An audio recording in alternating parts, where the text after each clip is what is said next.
Welcome to Night Owl Video Episode 3.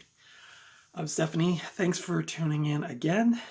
I always talk like I'm on the radio. I think it's just like it's like muscle memory. But anyway, thanks for tuning in again to my video channel and my movie review channel. And today I'm going to be doing some movie reviews, and I'm going to be talking about some cool VHS that I picked up at the thrift store. And I guess that's about it.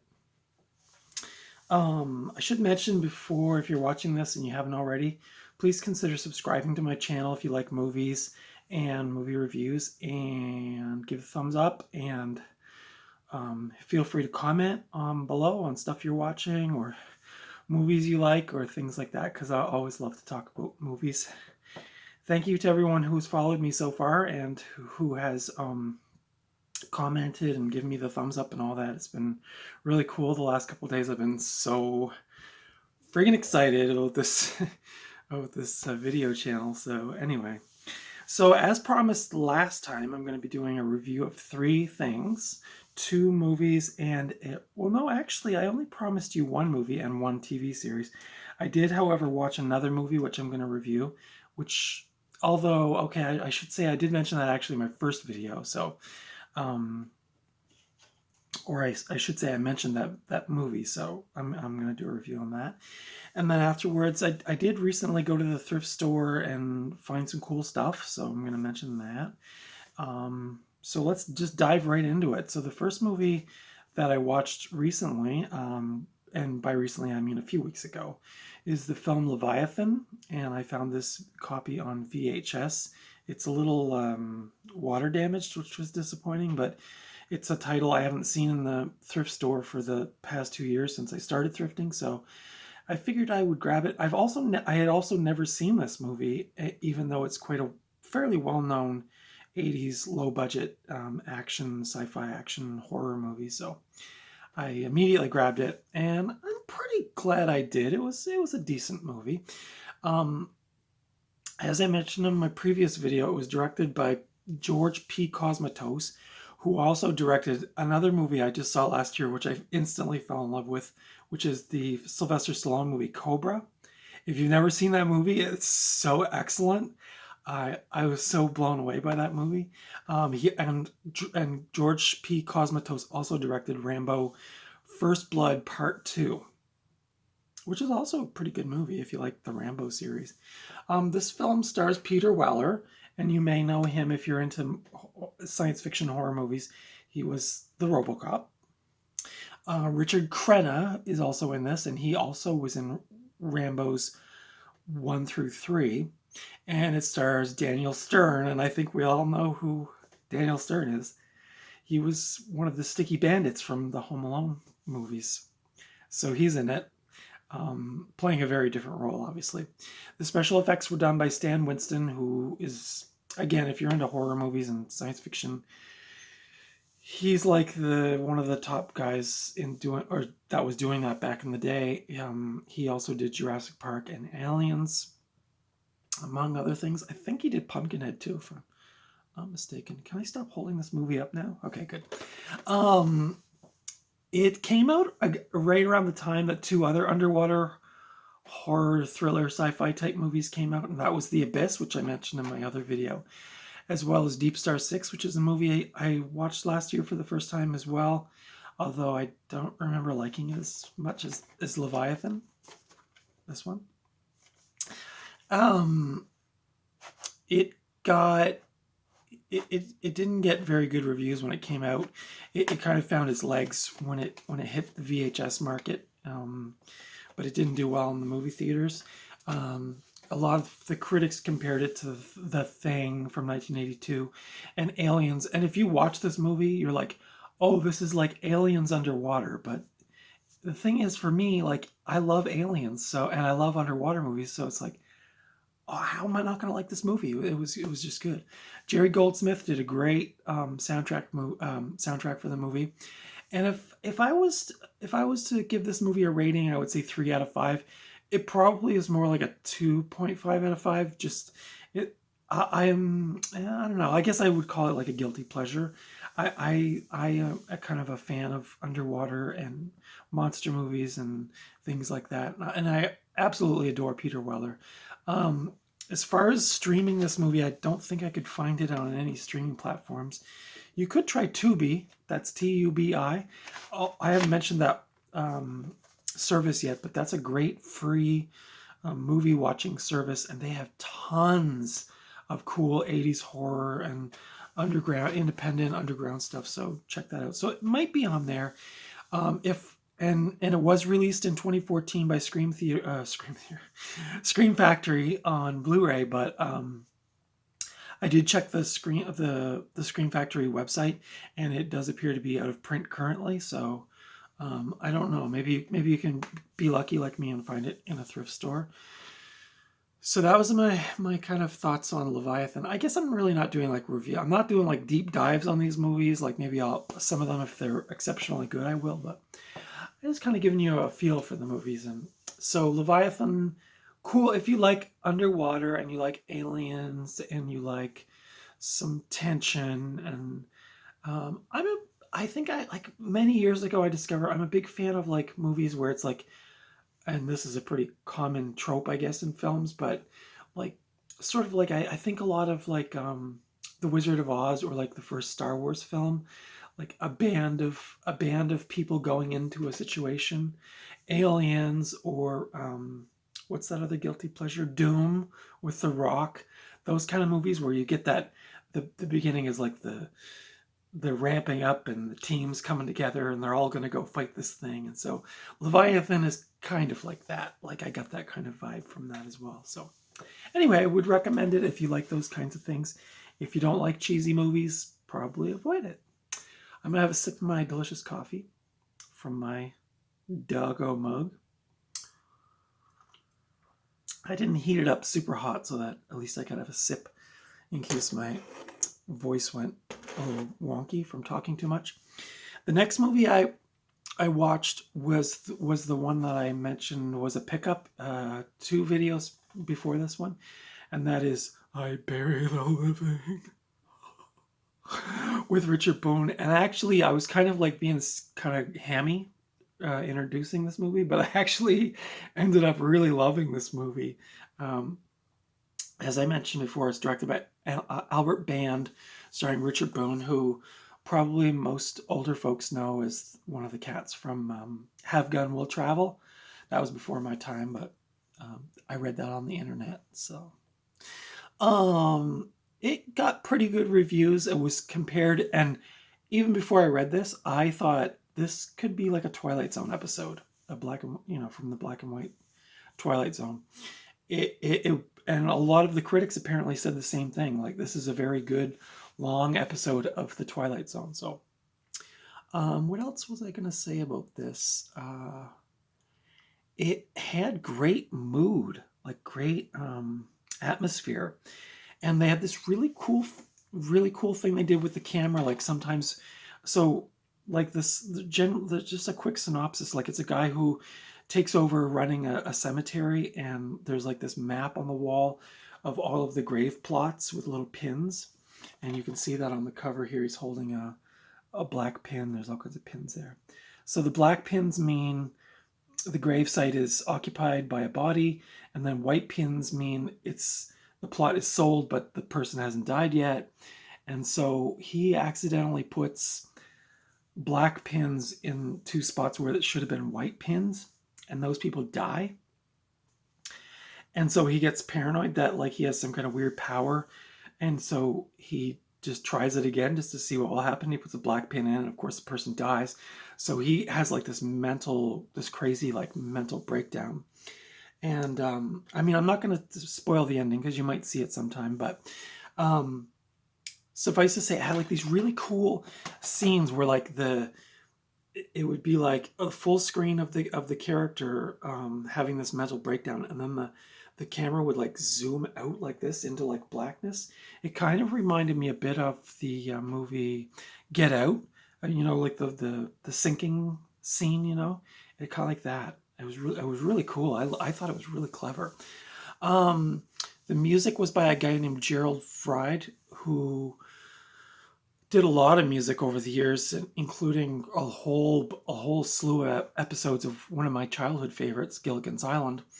Um, I would highly recommend this movie. I thought it was really fun, even though, if you're not into like black and white movies or movies from the 50s, but this is like, I love going back and watching those ones because I learned so much about, or I see how it influenced other movies or other TV shows, that came after.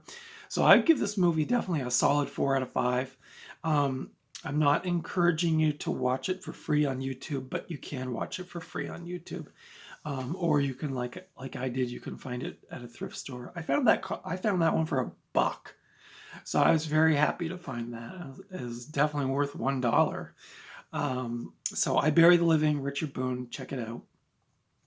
And then the last thing I'm going to do a little spiel on is the TV show Thunderbirds. And this is not the complete series. There's 36 episodes in total. This is only box number or set number 1 from A&E, the television channel. Can you see that? So they put out a whole bunch of these box sets of the different episodes in sets. So I only found this one set at the thrift store, so I grabbed it. And so this isn't the complete series. I'm not giving you a complete series rundown, just basically what I saw. So this, as you may or may not know, was created by 2 people, Jerry and Sylvia Anderson. And they made this series between 1964 and 1966. There are 36 episodes, so this one has, like I said, the first 6. And then it was followed up by 2 full-length feature films. It's basically the story of a guy and his 5 sons who operate various machines. There's really not much pictures of the machines, but they're definitely like the highlight of the show. And they go on various rescue missions to save people in peril and dangerous situations and things like that. So this series has two DVDs. Oh, look, Brains is on the cover. This is Brains. He's the scientist of the operation and the one who designed all the vehicles. And I just adore him. He's so cute. I don't know all their names, but Brains is definitely my favorite. He's so adorable.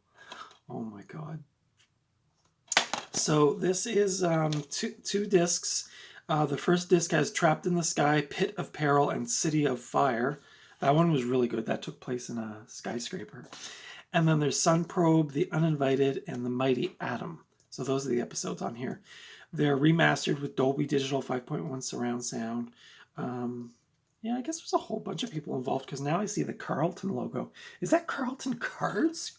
Like greeting cards? I don't know. So I'm kind of in a limbo with this because you can, I think I saw on Blu-ray.com, you can get the whole series of 36 episodes in a one case, like a Blu-ray case. But I kind of am loving these big boxes, so I might try to just be patient and seek these out and just enjoy them as I find them. But anyway, the special effects were done by a guy named Derek Meddings, and he went on to do special effects for James Bond movies as well as the Superman movies. And Jerry Anderson, the creator of this series, went on to work on another one of my favorites, The Space 1999. I don't have that. I would love to get my hands on that series as well. So I would definitely recommend Thunderbirds if you like puppets, science fiction, cool cool outer space vehicles and machines. And I mean, you see the puppet strings. There's no nice way around that. So I mean, if that kind of stuff bothered you, then you probably wouldn't like it. I definitely remember my friend John, who played drums in my band, he really thought they were creepy. If we ever talked about Thunderbirds at band practice, John used to get really, really upset. He'd be like, those expletive puppets, he really didn't like them. So I could kind of see where he's coming from. Like, they are a little kind of spooky sometimes, but I love them anyway. And I was trying to remember back, like, I don't think I saw this when I was a kid, but I might have seen it like around the time I was playing in bands, which was like early 90s. I think it might have been on like YTV or one of those channels in here in Canada. So I feel like I saw some episodes then and kind of like, I was like, oh, I like this. So when I saw that box set, I was like, I gotta get it. So those are my reviews for this time around. My cool pickups, and I'll just go through them quickly. I'm not doing like a, because I don't think I watched any of these yet. No. Oh, and I missed one too. Oh, shoot. I missed one too. I just knocked over a whole bunch of DVDs. My first blooper. So these are videos that I found out at Value Village, which is like the Canadian version of Savers, for those of you who are watching this in the States. So Value Village is like the main thrift store that I go to, and then there's a couple of other ones locally, like smaller mom and pop shops. So I did find this one at Value Village, Maximum Overdrive. This is a really old school one, Carl Lorimer Feature Pictures, and it's also put up at like some TV station, for some reason, I don't know, KLV TV. Anyway, this is a really old copy. This is from 1986. I watched a few minutes of it. It plays fine. It's in pretty good condition. And the thing I love about old VHS, this thing is like weighs the same as like a brick. Like it is solidly built. You may have found like the VHS in the later days, they got kind of flimsier. They used cheaper material, used less plastic. The same with I don't know.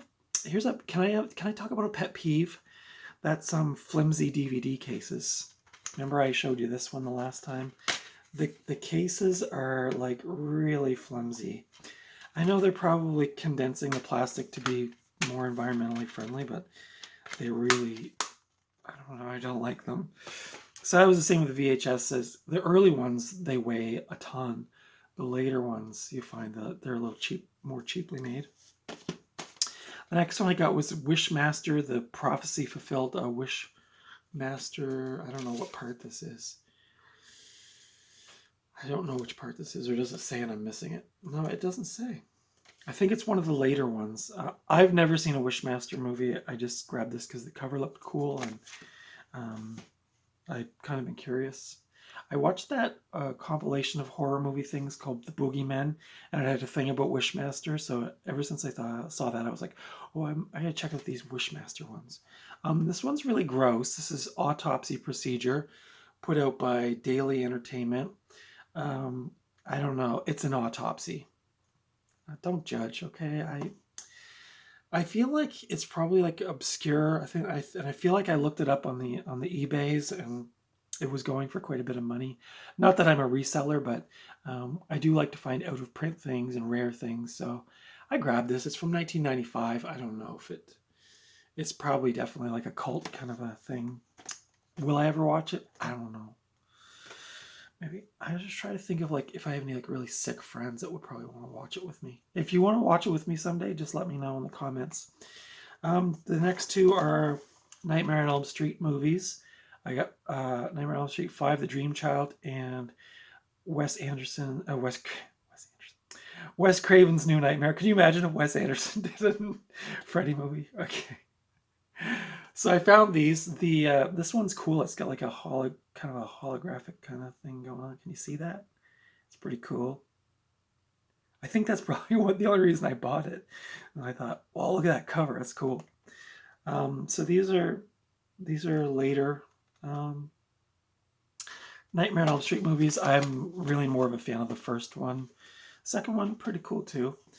The next one I got was Silent Night, Deadly Night Part 4. What's the Initiation? Look at that. It's still got the little cool green horror sticker on it. This is a cut box. For those of you who don't know what that means, it means that this used to be a regular VHS cover, like the paper cover, and they cut it and then expanded it into one of these clamshell type cases. Kind of cool. You don't see a lot of white clamshells, so that was kind of another cool thing. And it was $2, so I thought, what the heck? I didn't mind the first two. I haven't seen part 3. This is an X rental from the, I don't know, Winchester Data Products, and it has a giant sticker on it to please rewind the movies and return them on time, which was, of course, the bane of our existence back in the 80s when we were renting these as dumb teenagers. Anyway, so those are my pickups. I did pick up a couple other DVDs, but I'll save those for the next time. I also wanted to quickly mention that I read the other day they're making a sequel to Spinal Tap. They're making a Spinal Tap 2 with the original cast. And I thought I read the synopsis. Something, I think the manager dies or something, and then they decide to do this one big last concert or something. I don't know. I'm not doing the synopsis justice, but it sounded really funny. So I'm kind of looking forward to that. It comes out in 2023. So anyway, thank you for watching Night Owl video number 3, and consider subscribing, considering giving it a thumbs up if you like it. Comment down below if you've seen any of these movies or what you're watching. I love to hear what you're watching. And if you have any friends in your life that like movies and horror movies and that kind of stuff, you can definitely recommend my channel. I wouldn't be offended. Let's have another little sip of coffee before we go. Delicious. I'm not a coffee snob either. I drink department store coffee with almond milk. That's my jam. So I'm not one of these, like, it has to be, fair trade, organic, blah, blah, blah. I'm just like, President's choice for me, baby. So yeah, so consider subscribing and liking and commenting, especially commenting. I'd really like to connect with some people out there. If you're into movies or thrifting for movies, I love thrifting for movies. I'm like I mentioned in my other videos, I'm definitely want to do some out and about videos where I show you the insides of the video stores and stuff like that. I think that would be fun. So we'll save that for the future. And I think next week, either Monday or Tuesday, I'm going to start my cult movie series. So I'm going to be doing a review of a well-known or maybe not so well-known cult movie.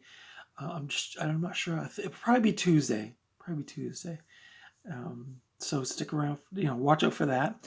You can follow me on Instagram, Night Owl Video, and I think I'll probably start a Facebook page as well, just to increase my visibility.